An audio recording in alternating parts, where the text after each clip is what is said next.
তাকে তো আমাদের হাতে দেওয়ার কথা ছিল, এজেন্ট ইট? আমরা তার বিচার করব।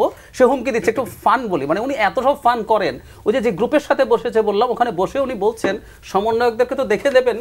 একজন সমন্বয়কের কথা, মানে সমন্বয়ক একজন বলেন, এবছর এখন কেউ কেউ বিয়ে করছে, তাদের শ্বশুর বাড়িরও খবর নিতে হবে। খুব অবাক হয়েছি মাসুদ ভাই, আশা করছেন শেখ হাসিনা মাফ চাইতে পারে নাকারে ইঙ্গিতে। এবং উনি রাজনীতিবিদ, শেখ হাসিনা কি 2014 পর রাজনীতি করেছে, একটা মাফিয়া বা ক্রিমিনাল গ্যাং পাওয়ারে ছিল। আমি ওনাকে ফ্যাসিস্ট ট্যাসিস্ট বলি না, ফ্যাসিস্টেরও রাজনীতি থাকে, এটা একটা রাজনীতি, আউট অ্যান্ড আউট ক্রিমিনাল এবং একটা ক্রিমিনাল গ্যাং। উনি ওনার বক্তৃতা বলেছেন যারা এসব করছে তারা ফ্যাসিস্ট, আমি ফ্যাসিস্ট না। আমি বলছি আসলে আপনি ফ্যাসিস্ট না, আপনি আসলেই ফ্যাসিস্ট না, আপনি একটা মাফিয়া। 2014 পর থেকে উনি রাজনীতি করেন নাই তো। উনি এভাবে ক্ষমতায় থাকতে থাকতে ওনার যেটা হয়েছে, আমি বলি প্রায় যে ওনার একটা হিউব্রিস সিনড্রোম হয়েছে, মানে যেখানে একটা মানুষ এমন ডিলিউশনে ভোগেন তিনি গডের কাছাকাছি কিছু একটা হয়ে গেছেন, যিনি কোনো ভুল করেন না, কোনো সমস্যা। ওই স্পিচে আমার কি অপরাধ, মানে উনি যতগুলো স্পিচ দিচ্ছেন, আমি কিন্তু আর খুব কষ্টকর না, খুব আনন্দ নিয়ে আমার তার এটা এই পুরোটা। এই কয়েকদিন আগে আবার একটা সোকল্ড অনলাইন গ্রুপের সাথে বসে আবার কথা বলেছেন, তার আগে যেখানে যেখানে বলেছেন, আমার কাছে দুর্দান্ত বিনোদন মনে হয়, আমি খুব উপভোগ করি। এবং আরেকটা কারণে উপভোগ করি, একজন এই বিভৎস স্বৈরাচারকে এবং তার অসহায়ত্ব, মানে আমরা ইউনিয়নের ভয়েসে কিন্তু এটা খুঁজে পাই।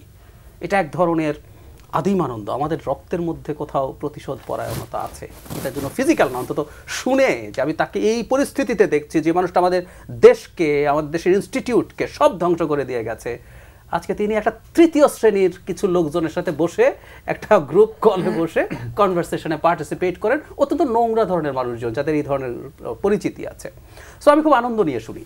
আচ্ছা, এবং 32 নম্বরের ঝুঁকি নিয়ে উনি যা যা বলেছেন, আগেও বলেছেন, নতুন করে আর কিছু যোগ করেন নাই। সো ওনার কাছ থেকে কিছু আশা করার কিছু নাই, বরং উনি নতুন আরেকটা, একসময় যেসব ব্যবহার করতেন ঠিক এখন নতুন করে আরেকটা অজুহাত পেলেন। 32 নম্বরের কথা উনি ওনার স্পিচেও এনেছিলেন।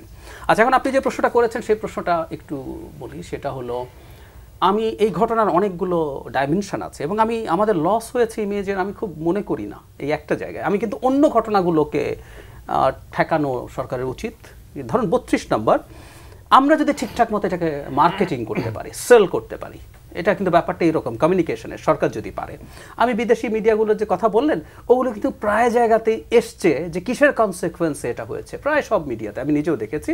সুতরাং সরকারকে উচিত হবে এটাকে আরো বড় করে সামনে আনা, যেটা জাস্ট তোমার জন্য হয়েছে, এটা এই রিটালিয়েশন।